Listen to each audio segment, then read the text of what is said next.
Okay. Shall we start, sir? Yeah. Good afternoon to all of you. This event is jointly organized by AIC Nitte and Institute Innovation Council of Nitte Deemed University. As you all know, that AIC Incubation Center supported by Niti Aayog started operation in the year 20, and we supported around 75 startups so far. We're also empaneled by Startup India Council for disbursement of seed fund. We have already disbursed 2 crore seed fund to the eligible startups, and we're getting another 3 crores in the month of September. Institute Innovation Council is the flagship program of Nitte Deemed University to promote innovation among faculty members and students. We're very happy to have Dr Satheesh Kumar Bhandary, Vice Chancellor of Nitte Deemed University.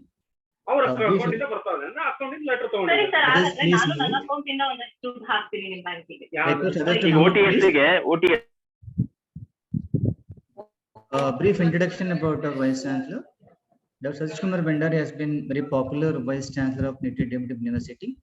During his tenure, Nitte University got A+ from NAC, and when he joined, it was only medical. Now we have engineering and management, and is inclusive of around 130 courses.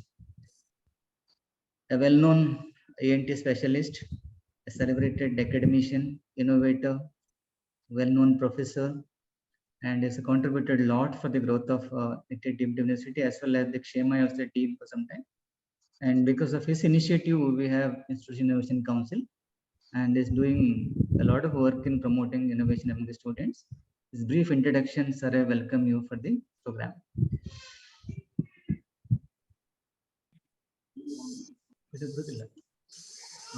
We have 3 distinguished panel members.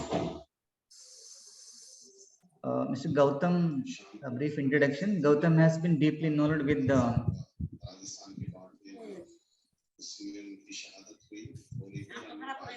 the Indian startup ecosystem over the last decade, leading Head Start Network, a non-profit volunteer-driven organization, which has grown to become India's largest startup network, with chapters across 20 cities, 3 countries, supporting startup and enabling other ecosystem enablers. Gautham had stint with Microsoft, Infosys, and Deloitte. He drove the VCP partnership at Microsoft and Open Innovation Network at Infosys, closely working with startup in their go-to-market strategy through co-innovation and co-creation and co-selling models.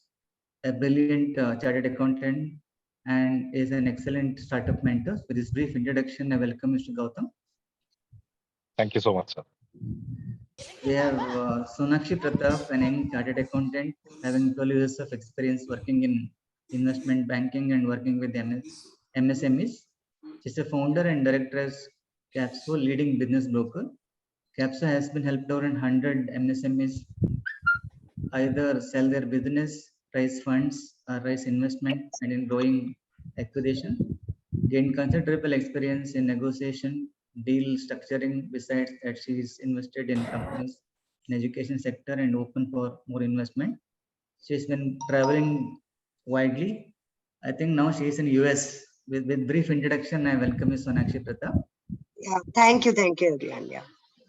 Keshava Reddy is the most celebrated sales executive, and is also a startup mentor. Has been closely working B2B startup for the last 10 years. Has worked for half a dozen startup and selling to enterprise, both cloud offering as well as traditional enterprise software. He mentors at NRCL, IMB, now at AIC Nitte also. You must add this to profile, Mr. Keshava.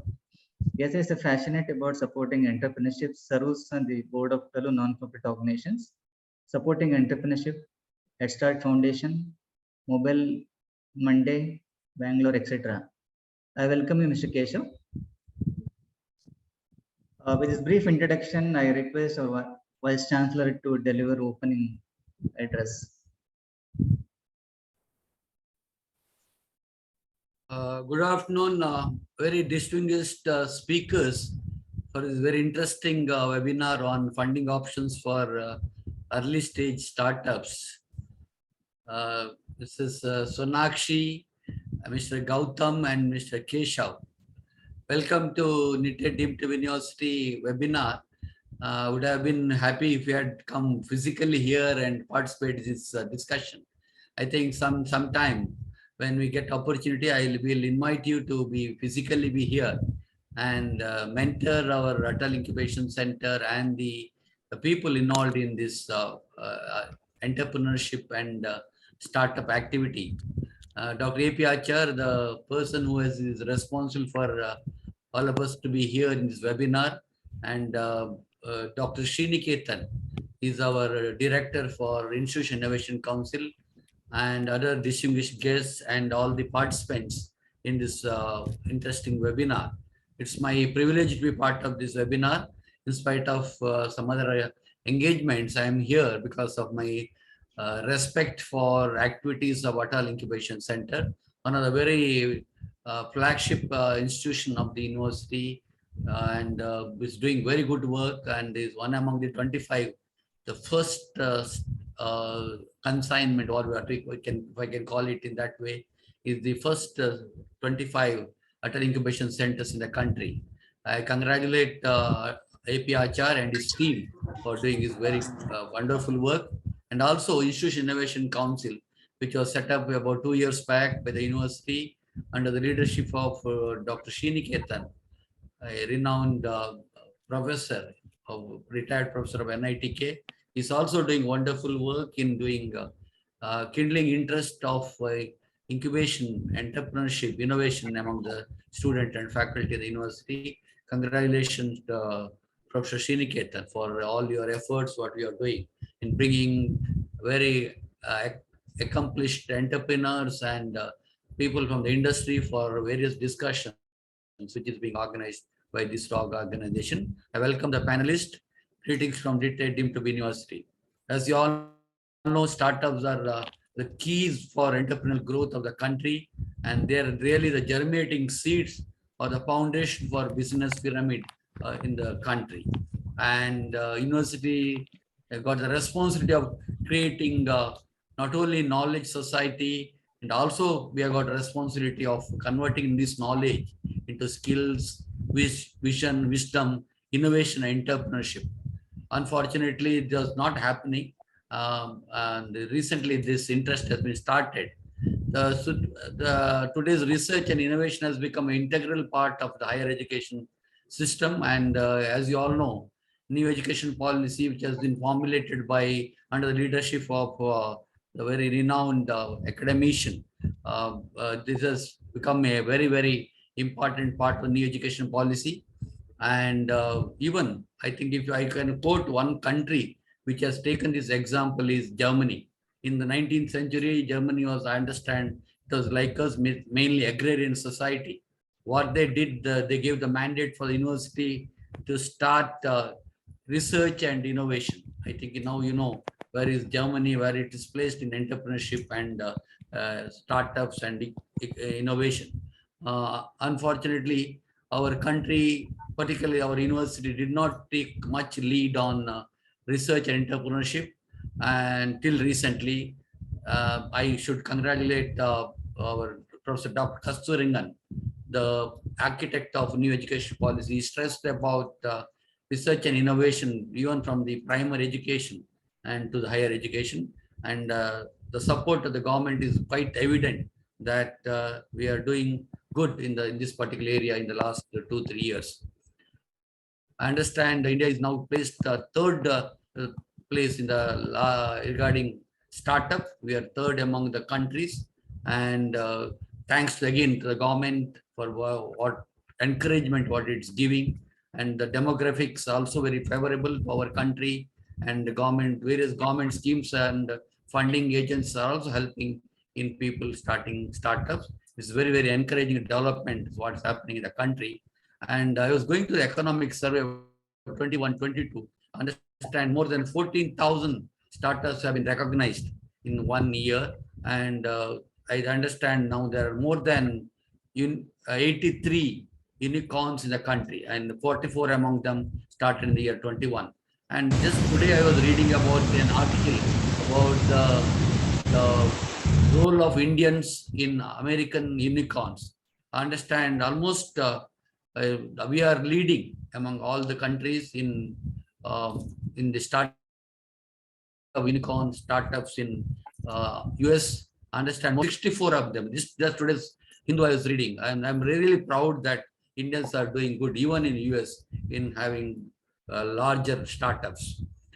As you all know, it's not only important to have startups and SMEs in the country because it is contributing to the GDP and also in job creation. It's also giving a lot of support to the government. I understand more than 460 million people are appointed or employed in these SMEs and startups. So that's very, very important. I think university has got a larger role in encouraging this particular trend in the university environment.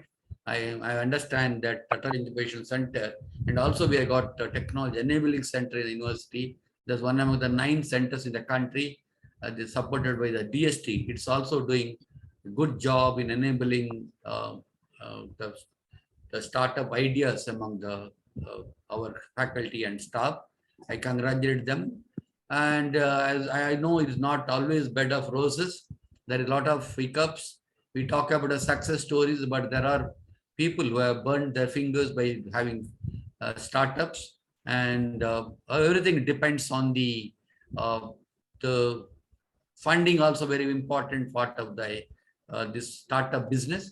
And we talk about success of people like it may be Flipkart or Oyo, or it may be Ola or Baiju. These are the very good examples to be quoted. But there are, I understand, more than 80 to 90% of startups die in the early part of their existence, and it's mainly because of the managerial and marketing strategies what we are adopting. And a very important part is the money. That's funding is also very, very important. And understand that now there are various schemes where the government which are supporting startups like Pradhan Mantri Mudra Yojana and Aspire, or a scheme for promotion of innovation of rural industries, and even support for international patents and patent protection is also another. I understand there are a lot of schemes, and Startup India Seed Fund scheme is also available. I think the very learned resource persons will be educating our young colleagues about the various funding options available for startups. I hope the talks by Ms. Sonakshi, Mr. Gautham, and Mr. Keshava Reddy is very interesting, very enlightening, and definitely it will educate our people regarding the various funding options available for early startups. I wish all the best for the webinar and also the future all activities of Atal Incubation Center and Institution Innovation Council. Wish you all the best. May God bless you. Thank you. Thank you very much, sir. Request Keshava to start initial discussion. Oh, okay. So, Dr. Achar, I thought actually you were going to ask you squeezed me between the two CAs. Okay. So, anyway, so I'll let me just ask a couple of questions to Sonakshi and Gautham. I think then we'll take the few inputs from few questions from the audience. Yeah, to start with the ladies first, Sonakshi, yes. What are the funding options, or what is your initial comments for or suggestions for entrepreneurs? Right. So so I'm so glad that you use the word entrepreneurs rather than just startups, because I mean when you think of startup, you believe that VC route is the only way to kind of get funding, but then there are so many other options also available today, be it revenue based financing, be it just like self-funding. Lot of other options also available to entrepreneurs. So the first step for any entrepreneur is to decide whether VC is the right route for them as a as a method of financing their business. Why does any entrepreneur or business need funding? They need that to scale their business or to grow. one of the things that like one of, there is a huge difference between a good business and a fundable business. So a business might be really good, but it may not be fundable by a VC. All the VCs have very, they have set parameters and specifications on the kind of businesses they want to fund, and if it falls into that specific category, they would fund it. But if the business is not VC fundable, that doesn't mean the business is not fundable. There are a lot of organic ways and organic, means to even grow businesses. I mean, if you see the number of listed companies in India, I think there are around 6,000 public listed companies, NSE, on National Stock Exchange and BSE. How many of them are VC funded? There are, I think, I'm assuming around maximum 20-25% of them. But there are others that have grown, right, through debt financing, through other means of financing as well, and still have been there. So one, as an entrepreneur, you need to kind of decide whether you want to run your business through the VC route or through other channels of financing. There are multiple other options available. VC is a very good route. It can help you scale your business faster, but then you need to fall into the category of a fundable VC business as well. I would, as the discussion goes forward, I would love to give a lot of new age options also that have come in for funding a business, that which have come in. So I can talk about that as the discussion scope. I thought I'll just leave initial comments and give the stage to others. Thank you, Sonakshi. Gautham, coming from a VC, okay, I think one of the, what do you see, very eminent, Blume is an eminent VC. So what's your initial comment, especially around the early stage funding options for the entrepreneurs?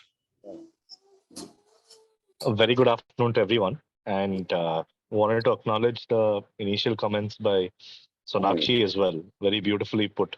Probably the best way to start that, as entrepreneurs, don't chase investors, right? There's definitely to building a business than just chasing investors. I think it's very important for us to understand how does the entire equity investment work. In general, my 2 cents is, you need to understand what's in it for each kind of capital provider. There are some people who provide grants. A lot of the government schemes provide grants. There are some who provide debt. Debt also is, you have banks that provide debt. You have something called venture debt, which is slightly different in terms of how it's structured. Then you have equity-based funding, and equity-based funding also you've got angels or individuals funding. You've got angel networks or syndicates funding. You got VCs or venture capital firms funding, and very grateful to Sonakshi for mentioning new age funding mechanisms like the revenue-based finance that happens. There are a couple of firms that also fund based on your marketing spend. Very, very, very, very interesting concepts that have been emerging, which we can touch upon. But what we need to understand is everyone is in the business of making money, right? That's your bottom line. Their goal of making money remains the same. Why do they do it? How do they do it becomes slightly different, or the motivation behind giving the capital is different, right? In the case of grants, it's very different. You have governments giving grants for certain reasons. If they want to fund livelihood, they want to fund entrepreneurship, jobs, etc. It's a very different motivation. If you come to VCs, VCs are in the business of selling capital, right? We take capital from LPs or limited partners, and we are in the business of giving capital to those who will come into the journey of continuously raising capital, right? It's very important to understand how VCs work. While VCs have been very, very helpful in scaling companies, it's important to understand that they're also in the business of taking capital and selling capital to you and being a part of your journey, right? So, which means you need to constantly keep raising capital. You can't take money once for 3 years with a projected balance sheet of 5 years and sit back, right? And VC wants you to keep raising every year. Every year, keep growing and keep becoming bigger. The motivation for a debt capital is very different. He's looking at immediate interest payout, right? Or revenue that year. So it's very important for us to understand the common mistake that we all make is we look at all capital as money coming in. It's very important for us to see who do we take it from, what is in it for them to give the money to us. If you are able to understand that, I think that's a great starting point for all of us. Okay, thank you, Gautam, and thank you, Sonakshi. Okay, for all the audience, let me put this actually. These both of them started with the VC funding, but let me give this data. 80% of the VC funded startups failed. You like it or not? That's so. We all feel that funding is the key thing, especially VC funding is the key thing. No. Okay, so having said that, now actually, Sonakshi, can you talk about apart from the VC funding in this journey, actually a journey of an early stage startup? Let's say somebody who's just at AIC Nitte just started a company. What are the options actually for him? Absolutely. So it again, there are it depends on your business model as well. So if it's like a traditional business, I mean, which is like 90% of the businesses in India which are micro and small medium enterprises, there are a lot of grants available. There are a lot of debt financing options available. So if you are starting a restaurant today or a hotel, you can go to the Tourism Finance Corporation of India and get access to really cheap capital. My family is in hotel restaurant business. I mean, they have not even completed graduation, but now are owning large hotels and restaurants only because of the access to capital which people don't know about. So the government is doing a lot of things to make capital accessible to micro and small medium enterprises. It's about knowing how to access that capital, and this capital comes actually at a much cheaper price than what equity capital would come at. So a VC anywhere would expect at least a 33 to 40% IRR on their investment, while debt is definitely cheaper than equity. So if you take starting loan from something like a Tourism Finance Corporation, it would come as low as 8%. So you see 8% versus 34%. So of course, the one important thing to note is you cannot even over leverage yourself. So the return on the investments that you are going to make from your investment has to be higher than your. So actually, in finance, there is a saying that your ROCE has to be greater than the interest rate that you're paying on the loan, and if that is happening, then it's okay to go for debt. So I mean, if your business is giving you 20-30% return on the capital, and you are paying someone the loan guy maybe 12%, so you are still making that spread. So you have to note that one of the big mistakes SMEs are also making is over leveraging, which also is something we don't have to do. So yeah, coming back. So if it is a traditional MSME business, there are grants available. There are loans available also from various corporations which are specific to the industry. So if you're starting a packaging business, there are packaging loans specifically available as well. So those are some things we need to access. Besides that, there are now a lot of options of getting I mean, if you have an order, so if you are starting a business and you already have an order from a client, you can actually discount that order. So you get that. So there is bill discounting also, not just bill discounting. There is revenue based financing as well as bill discounting available. So what you can do is you can go to a lot of investors and show them that invoice, that I have this invoice and I need money to fulfill this order. And once I receive the money back, I will pay a certain percentage of the revenue from that order to you, and the remaining it can be within the company. So these options are also very easily accessible these days. So these three options were from the point of view of your SMEs. For startups, the best way to go about is your first round has to be kind of a friends and family round. After that, you can kind of go for angels and then VCs and all of that. But even for startups now, there are a lot of especially for SaaS startups, D2C startups, lot of revenue-based financing options available. So you can discount a portion of your monthly revenue. So if your revenue is X, you can multiply it by 12. So that gives you an ARR. A percentage of that you can get in as financing. That is an option available to a lot of startups today. Okay, Sonakshi. Okay, Sonakshi, I think let me ask this question to the Gautham. Actually, hey, Gautham, as the director of the Head Start, you might be, interacting with a lot of startups across in India. But I just want to, pre-product market fit, actually, the initial stages itself. What are the various innovative ways actually people got funding? Sure, Keshav. So uh, something which is not a rule cast in stone, but it's a framework that is usually suggested to a lot of early stage startups, right? Because wearing my Head Start hat, I interact with a lot of startups in their incubators. So let me try pointing it out from that angle. Startups coming out of college, startups coming out of incubators. It's very important for us to know that any support we get at that stage is extremely important, right? Because we are in a stage where we are running experiments.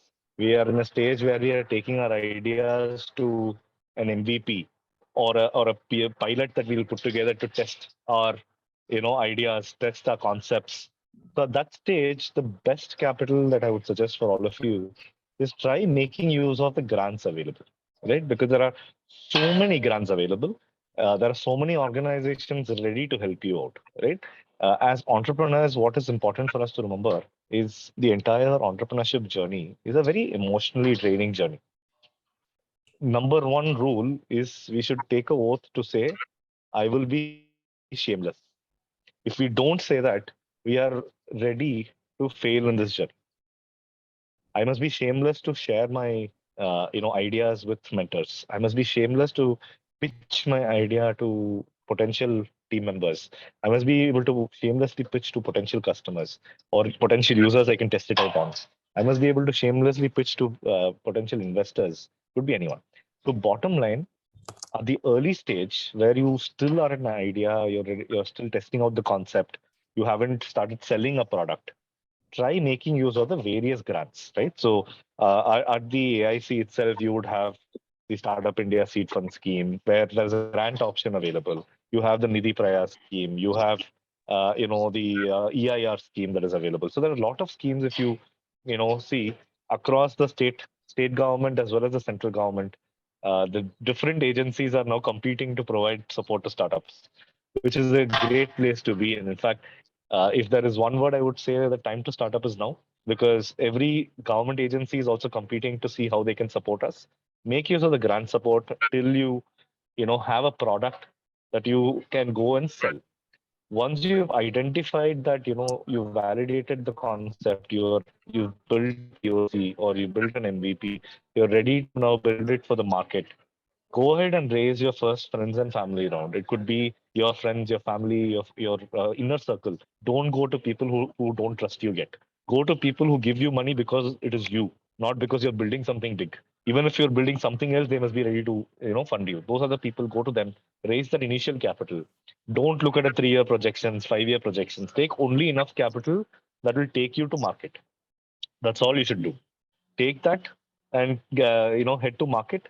There are some industries which are very capital intensive. I'm not talking about them, right? Hardware industry is an outlier because you need so much of capital even before you get your POC ready, right? Let us for a minute talk about everything apart from the hardware industry. Let's assume you're a tech enabled company or a tech business, right? You follow this mechanism of making use of the grants, then raising an angel round or a friends and family round. Do not chase VCs. Do not chase institutional funds, right? Try reaching out to angels, angel networks. It's very easy, going and doing business with them, right? What you need to remember is once you take money from an external investor, they are only in the game of how can they get a bigger investor so that they get an exit, right? It's a very different world that you get into where we will talk about it separately, but try keeping this pattern when you are idea, concept stage grants. Take it till the MVP or the prototype. From there till market, make use of the angel funding or your friends and family.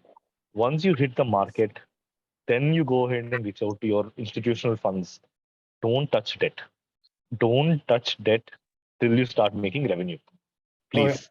But once you start making revenue, that is a beautiful instrument. People make the mistake of leveraging debt earlier and diluting heavier later. Please ensure that we do, the other way around. Thank you, Gautham, actually. So that's one very good thing is actually, hey, it's don't take the debt, which is our ancestors, our grandfathers, our forefathers are telling us actually, hey, don't take the debt. Thanks, Gautham. Yeah, I'll take the two questions actually, then we will go to the audience actually. Sonakshi, can you touch upon why funding? Why not a bootstrapping? I am pro bootstrapping. I mean, you can ask Gautham the question. You can ask me opposite. Okay, so actually, can you just give the example of actually how to go about actually doing the bootstrapping? What are the advantages of doing the bootstrapping? Right.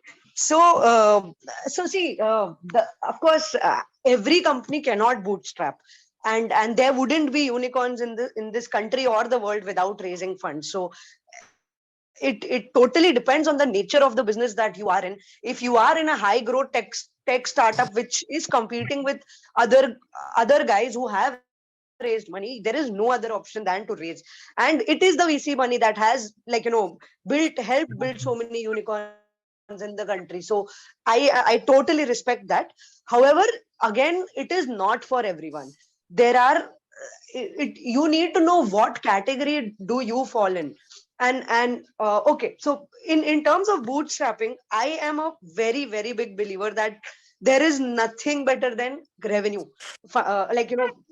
Get revenue. You don't even need funding. I mean, you let your clients fund you.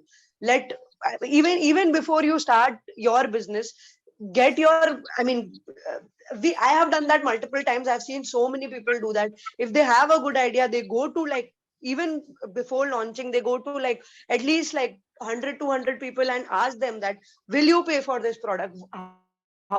If yes, how much will you pay for it? And would you be willing to give me an advance if I deliver this service to you? So initially only they take certain advances from their clients and then deliver them. Of course, you need to be confident of your product and not not deliver that to the clients. But if you are confident, then you can actually leverage a lot of your customers' money also to fund your operations there.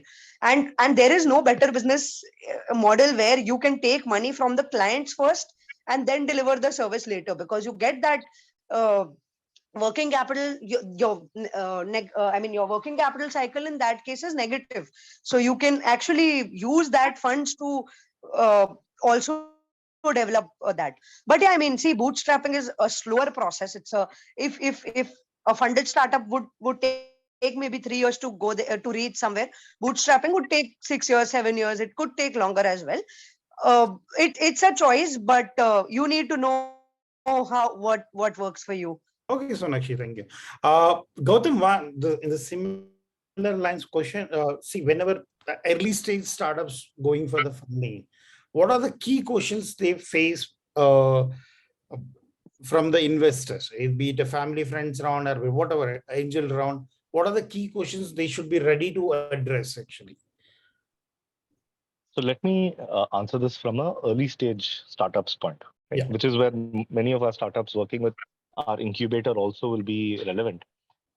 What we need to remember is at a very early stage, you are not investing in the business, right? What you are investing in is the capability of the team to build a business, right? That is the most important.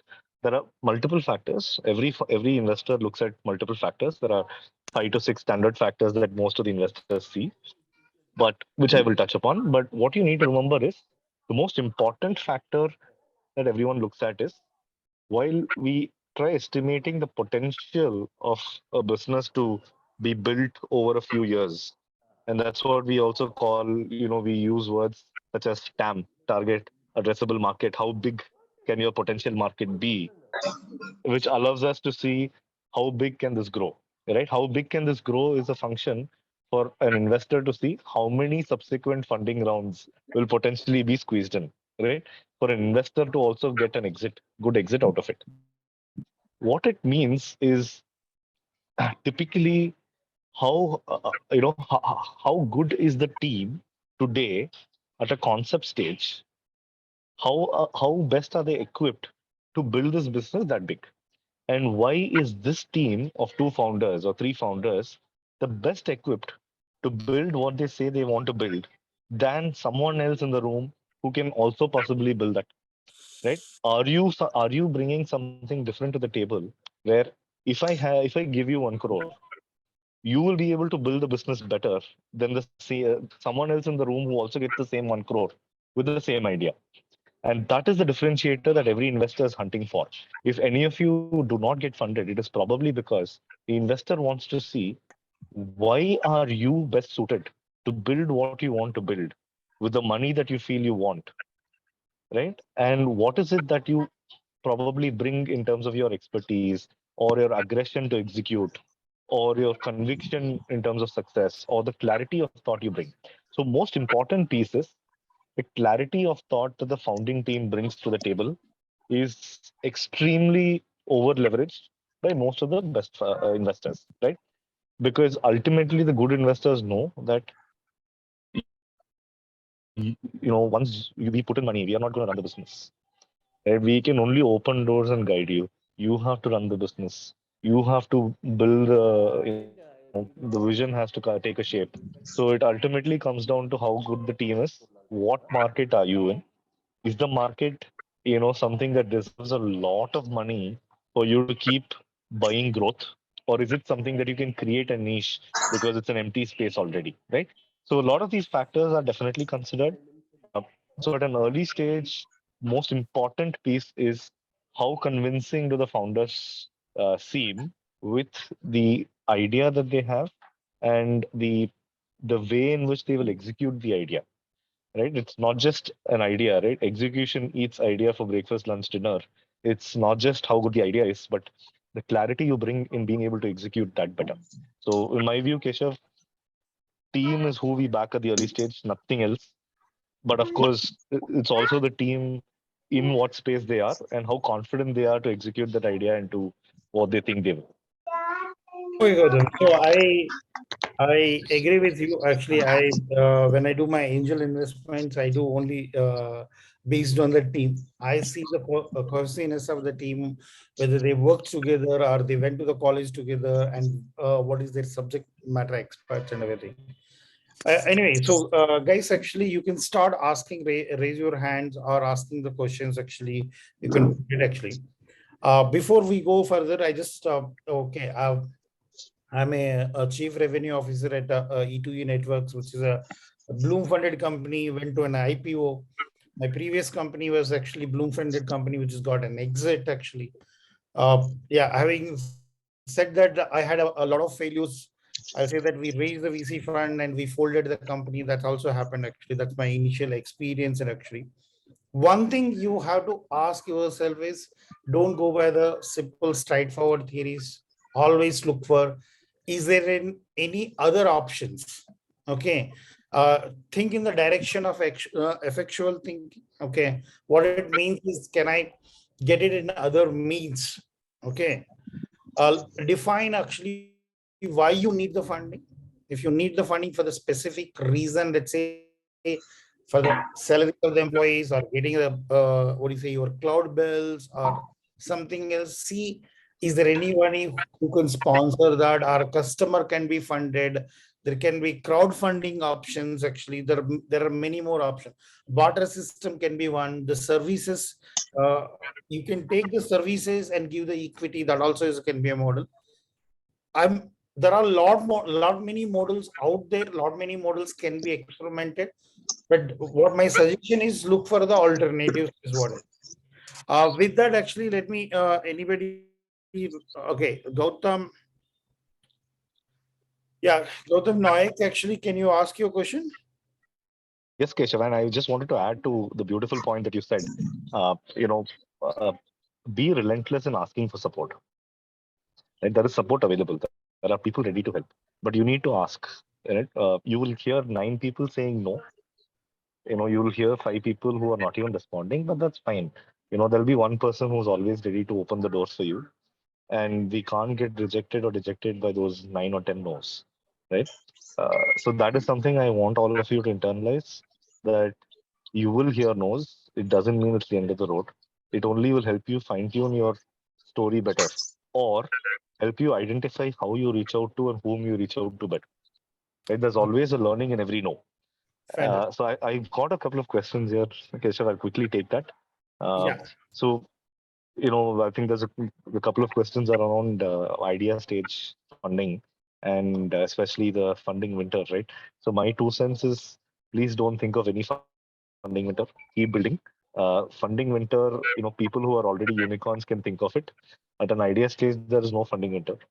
You just go back, to your story. Read Inc42 published a nice report last month. You will realize that the top 10 funds in India have all raised 300 to 500 million funds in the last 6 months. Right? Cumulatively, there is at least $3 to $5 billion ready to be deployed. And most of these funds are only going to be investing in early stage, because early stage is where there's low risk for most of the funds, because the return that we are expecting or exit we are expecting is only 5 to 8 years later. If there is a winter of 18 months, it's not going to affect early stage investments, right? So I want you to forget or not think about any winters here. Focus on building, because at an early stage there is no winter. There's only keep building. You will find investors ready to back you. It's only monsoon for early stage. Absolutely, it's raining funding, right? So and in the last 6 months, there's an entire angel investment FOMO everywhere. Everyone wants to be an angel investor, right? So it's probably the best time to be. Okay. Yeah. So, so, Sonakshi, so, yeah. so Go maybe Sonakshi, you can take the next question, or I'll probably quickly answer the ideation stage, right? Uh, Rishi, your question was on what do we be ready? There's one very underutilized and one skill which is not really pressed, which is the art of storytelling, right? And I feel that is something that you don't have to wait till you become a unicorn or you may do your Series A. On day one, you should work on your art of storytelling, right? You don't have to worry about which language you're telling the story in. My 2 cents, your art of storytelling should be in the language your customer understands, right? It could be any language. Gautham, thank you very much. Actually, so we do agree. All the great CEOs are the great storytellers, and towards it, I remember actually Dr. Achar actually arranged a storytelling workshop for the Beautiful. founders, and I also strongly, as a sales guys, I believe it's a story actually who people believe in it, and it's a story what the people fund. Yeah. I agree. Yeah. So Sonakshi, how do pre-PMF startups navigate through this fund? Okay, that is, I think she's answered actually. I'll answer this question: how to find your customers when you are new to the market. Yep. So can you who asked that question? Can you just give me some Deepa. context and what business you are in? I would love to address that. Yeah, good afternoon, ma'am. Good afternoon. Yeah, actually, this question I asked regarding the pharma sector. Okay. So what do you do for pharma companies? Yes, ma'am. What do you do for pharma companies? No, ma'am, I didn't start it till, but I'm a student till now. I'm going to work. So first you need to define your target market. You need to define who is it, why your customer, why your product is going to be better than the other alternates available in the market. Is it going to be better in terms of quality? Is it going to save time for the users? Is it going to save cost? What is it that is the problem that your product is going to solve? And then you need to define the market. Do you need to target a specific geolocation or a hyperlocation, maybe just like 5 kilometer radius within your location, or is it going to be pan India, or is it going to be a online product, offline product? So to be honest, it's I mean, without the context, it's a very uh, generic question, which I wouldn't be able to address in detail. However, if you want to just know, a very good way of without money reaching out to your initial customers is through outbound outreach. So you don't need money for outbound outreach. There you can just reach out to people on LinkedIn. You can reach out to people on email. By email you can do the cold calls. The traditional cold calling has not gone anywhere. Outbound is the cheapest and one of the most effective ways to reach out to customers without money. Of course, when you have money, you have to define an entire strategy of go to market. But without money, this is a very effective way to reach out. So many companies I know have raised investments just through cold calls. They wrote to people on LinkedIn and people invested in them. That's it. Like it is people are approachable. Especially in India, people are approachable. Everyone wants to help. Okay. So next is actually Gautham. What are the best options in India for crowdfunding? Especially if it is an impact area. You coming from section 25, I'm pretty sure now it is a different section. What are the various sources of crowdfunding?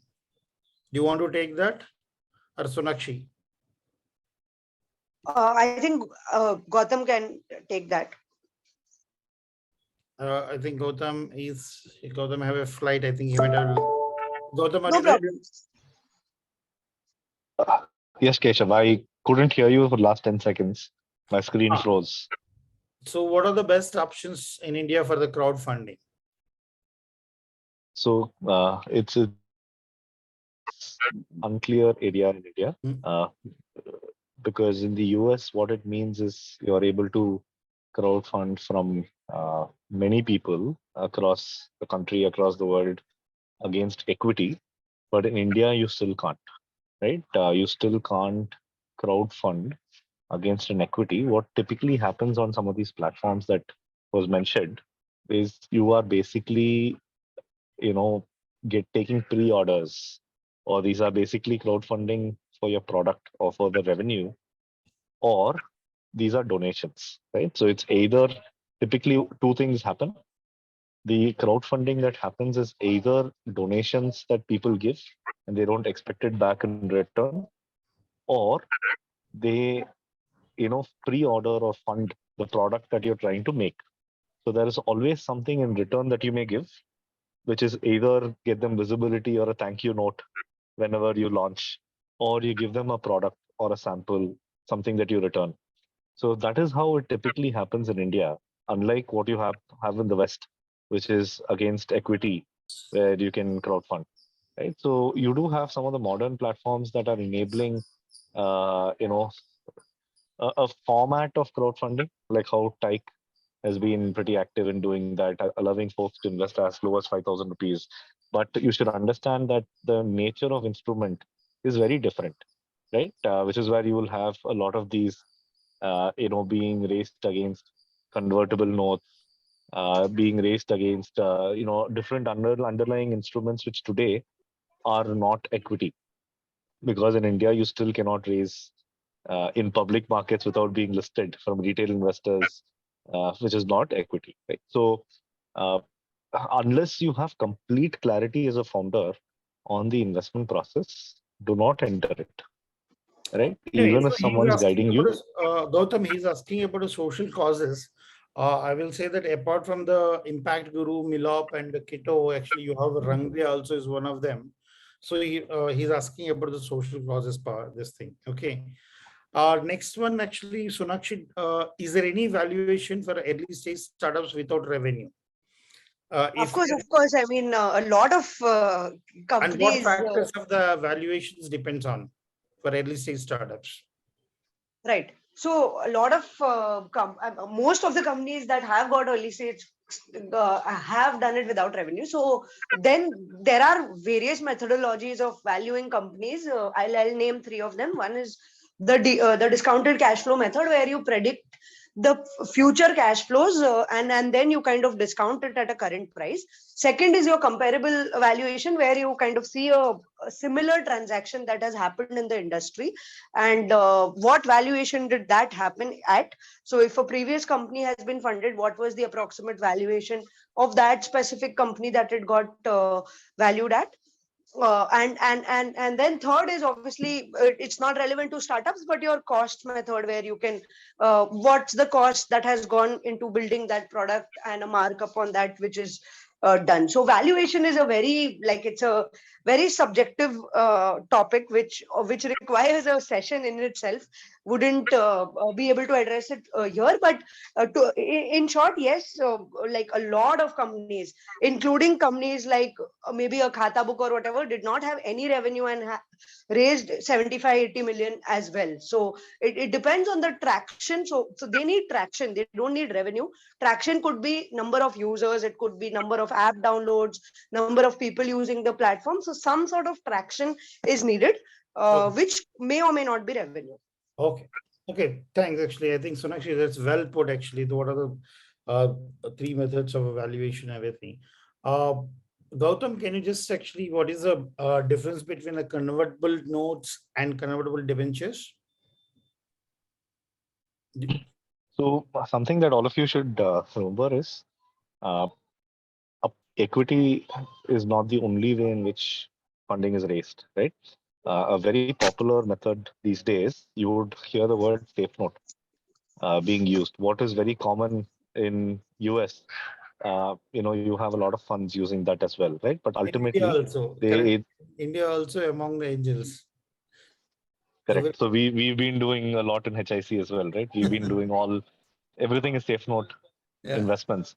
So it's very important for all of you to do a little bit of reading, because ultimately, there is an underlying instrument under it, right? It's either a convertible preference shares, CCPS, or a convertible debenture, or a CCD. That is usually the underlying instrument under the safe note. Safe note is what brought Y Combinator all its popularity, because of its ease of executing the entire contract, right?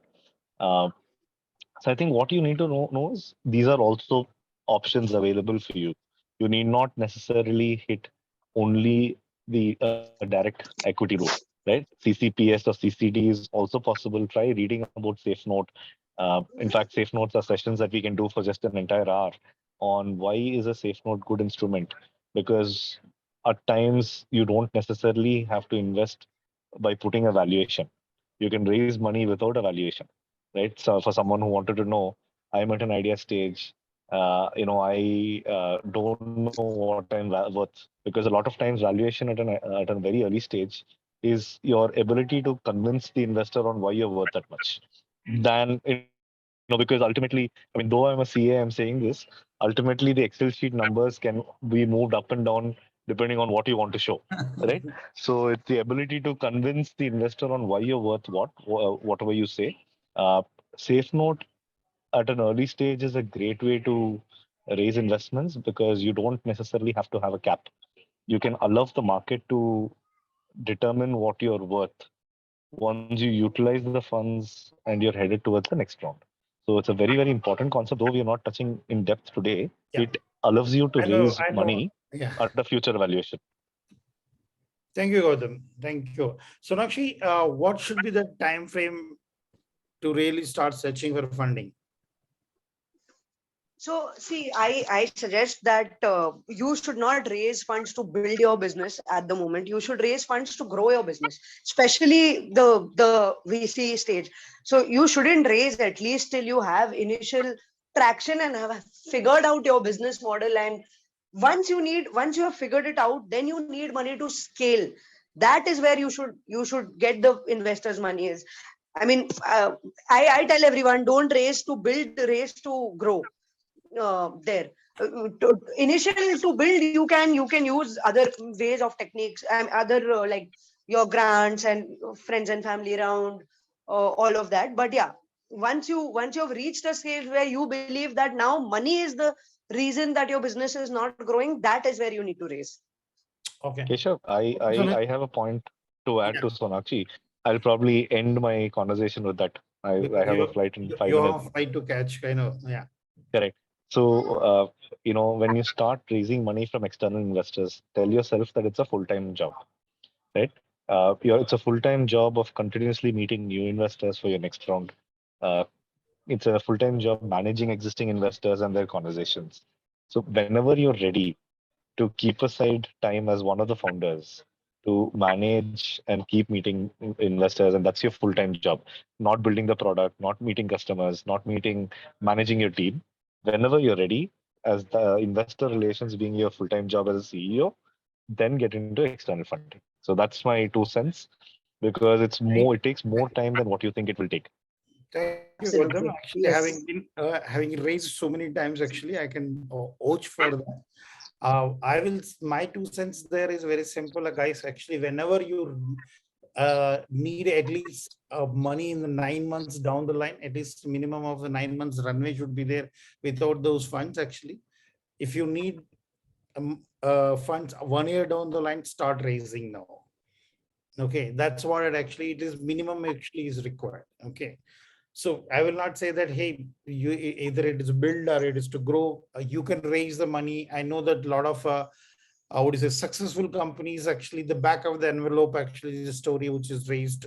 I know there are people who just raised without much of even anything.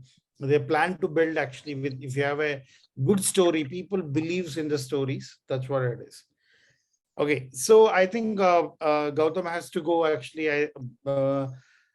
And it's the time is up actually right at the 3:30. Okay, so you can write, Dr. Achar, are you there? Okay. Anyway, I don't know that I am about to moderate. I thought I will be part of the panel where I will be giving my experience. Suddenly they said, okay, you want to moderate. So yeah, I think. Thank you so much, Keshav. I truly enjoyed Yeah. the conversations with you and Sonakshi.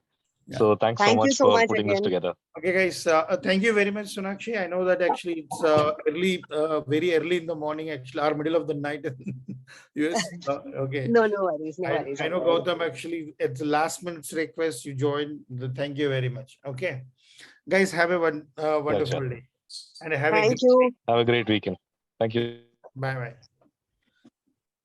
Thank you, Keshav, for your moderating session. You are an all-season person. I know anytime you can be either coordinator or the speaker.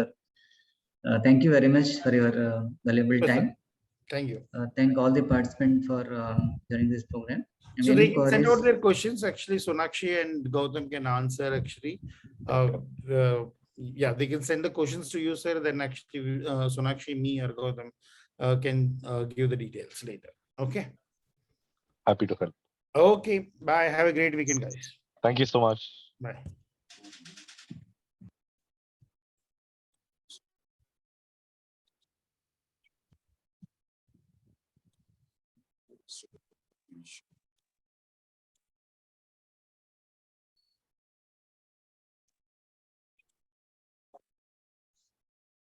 Thank you very much. Thank all the participants. If you have any queries, please send it to us. We'll try to help you to get answer to the questions. Shall we wind up? Yeah, thank you, sir.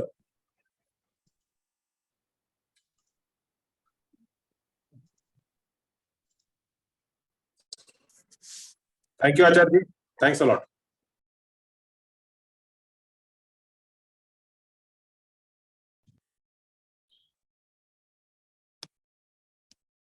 Do you send your email or something so that we can send our questions?